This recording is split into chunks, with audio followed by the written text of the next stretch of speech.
मध्य प्रदेश विधानसभा के नेता प्रतिपक्ष उमंग सिंगार ने आज भोपाल में प्रदेश में लगातार हो रहे घोटाले समेत विभिन्न महत्वपूर्ण मुद्दों पर मीडिया से चर्चा कर अपना पक्ष रखा। नेता प्रतिपक्ष सिंगार ने भाजपा सरकार पर आरोप लगाते हुए कहा कि मध्य प्रदेश में हजारों करोड़ों के घोटाले हो रहे हैं। उन्होंने कहा कि राज्य स्तरीय पर्यावरण प्रभाव आकलन प्राधिकरण द्वारा 400 से अधिक परियोजनाओं की फाइलों को नियमों को ताक पर रखकर स्वीकृति दी गई है। नेता प्रतिपक्ष ने मांग की कि नवनीत कोठारी और श्रीमंत शुक्ला के कार्यकाल की जांच होनी चाहिए। यह सरकार जनता की नहीं बल्कि घोटालों और भ्रष्टाचारियों की सरकार है। उन्होंने कहा कि इस मुद्दे को हम विधानसभा में भी उठाएंगे। नेता प्रतिपक्ष सिंगार ने कहा कि कांग्रेस की नई सोच, नई रणनीति, मिशन 2028 और राज्य की जनता से जुड़े मुद्दे को लेकर कांग्रेस पार्टी की ओर से माननीय विधायकों का नव संकल्प शिविर आयोजित किया जा रहा है। यह शिविर 21 और 22 जुलाई को मांडव जूलाधार में आयोजित होगा, जिसमें दिल्ली से वरिष्ठ कांग्रेस नेता वर्चुअल रूप से जुड़ेंगे। सिंगार ने बताया कि इसके अलावा कांग्रेस सोशल मीडिया विभाग की सुप्रिया श्रीनेत, कांग्रेस के कोषाध्यक्ष अजय माकन और अन्य कई वरिष्ठ कांग्रेस नेता शिविर में शामिल होंगे। इस दौरान उन्होंने और भी कई महत्वपूर्ण मुद्दों पर मीडिया से चर्चा की। कांग्रेस की एक नई सोच, एक नई रणनीति को लेके 2028 को लेके कांग्रेस पार्टी की ओर से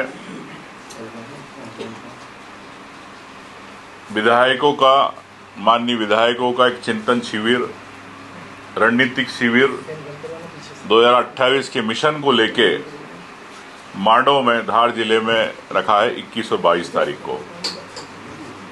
उसमें तमाम ऐसे विषयों पर चर्चा होगी जो इस प्रदेश के लिए आवश्यक है, जिस पे भारतीय जनता पार्टी बोलना नहीं चाहती, निर्णय नहीं लेना चाहती। जिस प्रकार से आपने देखा प्रदेश के युवाओं के नौकरी के बाद, आरक्षण के बाद, आदिवासियों के जल जंगल जमीन की बात, पैसा कानून की बात, एसटी एससी सीटों पे अत्याचारों की बात और ऐसे कई तमाम विषय हैं जिस पे समूह चर्चा होगी। और दिल्ली से हमारे कांग्रेस के वरिष्ठ नेता सभी लोग ऑनलाइन रहेंगे, चूंकि 21-22 को लोकसभा है। और सोशल मीडिया के लिए सुप्रिया श्रीनेत जी पधारेंगी, भारतीय कांग्रेस के कोषाध्यक्ष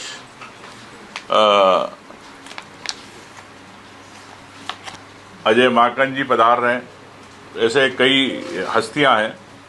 और मैं समझता हूं कि चूंकि विधायक है, नेता है, सब अपने क्षेत्र के मजबूत और प्रभावशाली लोग हैं और इन्हीं के माध्यम से इस मध्य प्रदेश के अंदर किस प्रकार से 2028 का मिशन कांग्रेस फतह करे, इसी को लेके कांग्रेस पार्टी ने एक शिविर का आयोजन किया गया है। तो माननीय हरीश चौधरी जी, माननीय अध्यक्ष जी, हम लोग सब मिलके उस शिविर का जो चिंतन होगा, वो मंथन आपको 22 को प्रेस कॉन्फ्रेंस के माध्यम से फिर बताएंगे। सर राहुल गांधी जी भी शामिल होंगे? सर राहुल गांधी जी भी शामिल होंगे क्या वर्चुअल इस पूरी बैठक में? स्वाभाविक है, माननीय राहुल जी को भी हमने इनविटेशन दिया है और जैसा भी मैं आपको कल इस विषय में बता दूंगा।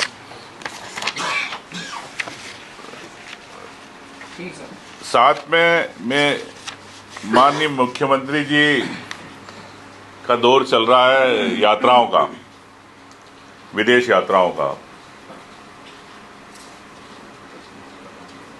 और अभी स्पेन गए, इसके पहले दुबई थे। मैं समझता हूं कि दुबई, संयुक्त अरब अमीरात से मध्य प्रदेश में पैसा आए, ये बड़े आश्चर्य की बात है। पूरे देश, विश्व के लोग दुबई में, यूएई के अंदर इन्वेस्टमेंट कर रहे, रहने जा रहे। और कई हजार भारतीय हिंदुस्तान के उस बड़ी हस्तियां, चाहे छोटे लोग, व्यापारी दुबई में शिफ्ट हो गए, यूएई में शिफ्ट हो गए। मुख्यमंत्री जी प्रदेश की जनता के पैसे से विदेश भ्रमण पे निकले, तो ये बड़े प्रदेश के लिए बड़ी हास्यास्पद स्थिति है। यहाँ से पैसा वहाँ जा रहा, पूरे विश्व से पैसा यूएई में जा रहा, तो वहाँ से पैसा कैसे आएगा, ये बड़ी आश्चर्य की बात है। और मैं समझता हूँ कि मुख्यमंत्री जी को समझना चाहिए, चाहे इसके पहले शिवराज जी थे, कई आपने इन्वेस्टर मीट किए, क्योंकि जनता का, प्रदेश की जनता का पैसा है और प्रदेश की जनता एक एक पैसे का हिसाब आपकी सरकार भारतीय जनता पार्टी से लेगी।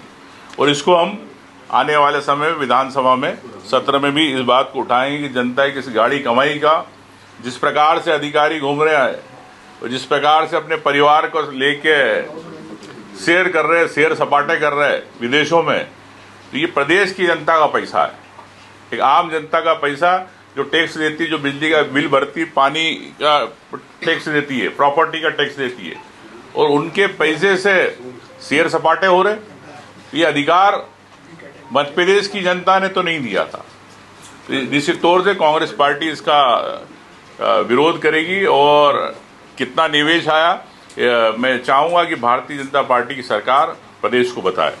जनता पार्टी की विचारधारा से आप लोग सब सहमत जानते हैं अच्छी तरह, और वो देश की किस ओर ले जा रहे हैं ये भी जानते हैं। तो मैं समझता हूँ कि ये एक सांप्रदायिक विषय है और सांप्रदायिकता के आधार पर चुनाव जीतने की जंग है। किताबें और कहानियों से भारतीय जनता पार्टी स्कूलों में नहीं पढ़ाना चाहती, अपने हिसाब से जो सांप्रदायिकता वो पढ़ाना चाहती है। देखिए, मैंने इस बात को पहले भी कहा है कि भारतीय जनता पार्टी की सरकार, बीजेपी की सरकार किसानों को लेके कभी गंभीर नहीं होती। इनका किसान संघ चुनाव में वोट मांगने आता है, झूठे प्रदर्शन सरकार के खिलाफ करता, नूरा कुश्ती करता है, लेकिन किसान संघ जब खाद की बात आती है, किसान की बात आती है, मूंग की फसल के भाव की बात आती है, प्याज सड़कों में फिक रहा उसकी बात आती है, जब किसान संघ गायब हो जाता, भारतीय जनता पार्टी के कार्यकर्ता गायब हो जाते, बीजेपी गायब हो जाती है। तो मैं ये कहना चाहता हूं कि आपने कृषि मंत्री को, मुख्यमंत्री जी को स्पष्ट पूरे प्रदेश की जनता को बताना चाहिए कि आपने कितने आयात के लिए यहां पर आपने कॉन्ट्रैक्ट दिए, कितने हजार टन आपने बाहर से बुलवाया, कितना केंद्र सरकार से अलॉटमेंट हुआ, और क्या प्रदेश में कालाबाजारी नहीं हो रही है खाद की। इस पे भी मुख्यमंत्री जी को स्पष्ट करना चाहिए, क्योंकि मैं समझता हूं कि आपके माध्यम से उन किसानों का भला होना चाहिए। और मुख्यमंत्री जी, आप तो किसान नहीं हो, लेकिन किसान का दर्द समझे, यही मैं उनसे निवेदन करना चाहता हूं। सर, स्मार्ट मीटर लगाए गए पूरे मध्य प्रदेश में, खासकर बड़े शहरों की बात की जाए, बिल जो है वो पिछली बार की तुलना में जो पुराने मीटर से ज्यादा आ रहा है, बहुत ज्यादा आ रहा है। देखिए, वे कई जिलों से इस प्रकार की शिकायतें प्राप्त हुई स्मार्ट मीटर की, और जबलपुर से इसकी शुरुआत हुई है। तो मैं समझता हूं कि स्मार्ट मीटर को लेके एक बड़ा घोटाला है। किस कंपनी को दिया जा रहा है, इनके इस कंपनी के पीछे सब कॉन्ट्रैक्ट देके बड़ी कंपनी कौन सी है? क्या अडानी है? क्या अडानी को आप भारतीय जनता पार्टी की सरकार, बीजेपी की सरकार उपकृत कर रही है? स्पष्ट करना चाहिए। और मैं समझता हूं कि इसको लेके भी हम आने वाले सत्र के अंदर जनता की बात को उठाएंगे, क्योंकि जितनी बिजली उतना पैसा लेना चाहिए। ये बात सच है कि बिजली कम मिल रही है प्रदेश के अंदर और मीटर फास्ट भाग रहा है। तो ये मुख्यमंत्री जी, आपने अधिकारियों से क्या जनता से पैसे वसूल करने का स्मार्ट मीटर बना दिया?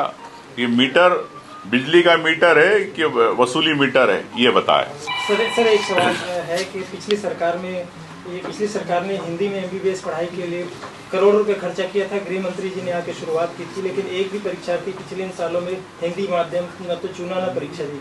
लेकिन मैं समझता हूं कि चाहे आपका प्रश्न दुरुस्त है कि ऐसे कई विषय है और जिसमें सरकार बजट नहीं देना चाहती, या नाम के लिए सिर्फ आप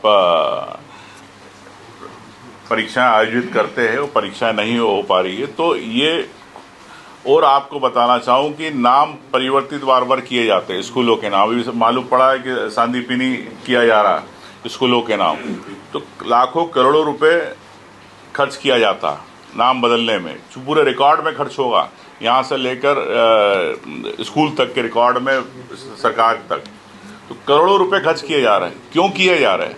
क्या नाम बदलने से क्या वो वहाँ का स्कूल आपका मेरिट पे आएगा? बच्चों को पढ़ाओगे तो वो मेरिट पे वहाँ के स्कूल आएगा, ये एक्सीलेंट स्कूल बनेगा। ये सरकार को सोचना चाहिए। हिंदी माध्यम से पुस्तक छपवाए गए। अब मैं कह रहा हूँ कि अब घोटाले बहुत है, तो छोटे मोटे आप घोटाले बता रहे हो, हजारों करोड़ के घोटाले। अभी आपकी जानकारी के लिए भी सिया के अंदर 400 कंपनियों को सिया की अनुमति दी गई। तो क्या कारण रहा? क्या चीफ सेक्रेटरी ने क्यों नहीं मीटिंग बुलाई? क्या नवनीत कोठारी ने क्यों परमिशन दी? क्यों श्रीमंत शुक्ला प्रमुख सचिव के कहने पे करी? नवनीत कोठारी और श्रीमंत शुक्ला के कार्यकाल की जांच होना चाहिए। और मैं ये कहना चाहता हूं कि 3 करोड़ से लेकर 5 करोड़ रुपए वसूले गए उद्योगपतियों से, तो करीब 2 से 3 हजार करोड़ रुपए किसके पास गए? मुख्यमंत्री जी बताए, आपने नवनीत कोठारी को बिठाया, आपने श्रीमंत शुक्ल को बिठाया, आप बताएं ये पैसा कहाँ है? उन उद्योगपतियों की जेब से गया?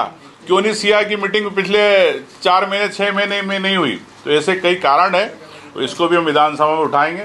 तो ये सरकार जनता की सरकार नहीं है, घोटालों की सरकार है, भ्रष्टाचारियों की सरकार है। Thank you. बहुजन सत्ता न्यूज के लिए दीपक मोए की रिपोर्ट।